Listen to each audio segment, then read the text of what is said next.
বাংলাদেশ জামাত ইসলামের আমির ডাক্তার শফিকুর রহমান, যিনি বিশ্ববরণের রাজনীতিবিদ এবং ইসলামী আন্দোলনের নেতা।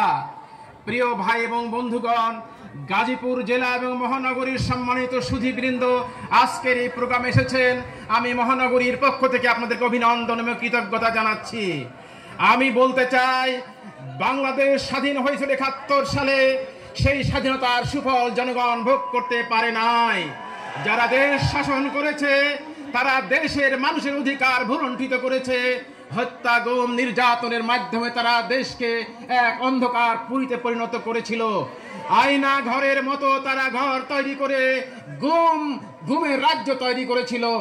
প্রিয় ভাই এবং বন্ধুগণ, আসুন ৫ই আগস্ট যে দ্বিতীয় বিপ্লব, দ্বিতীয় স্বাধীনতা হয়েছে, এই স্বাধীনতাকে অর্থবহ করার জন্য জাতিকে ঐক্যবদ্ধ করতে হবে।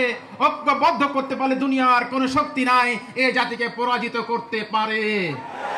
আমরা বিশ্বাস করি আমির জামাত ডাক্তার শফিকুর রহমানের নেতৃত্বে আগামী দিনের যে গণজোয়ার তৈরি হয়েছে, জাতিকে ঐক্যবদ্ধ করার জন্য যিনি অক্লান্ত পরিশ্রম করছেন, আমরা বিশ্বাস করি ওনার নেতৃত্বে আগামী দিনে জাতি ঐক্যবদ্ধ হবে এবং দেশে গণতন্ত্র, ভোটাধিকার, মানবাধিকার, ন্যায়ের শাসন এবং নিরপেক্ষ বিচার ব্যবস্থা প্রতিষ্ঠিত হবে।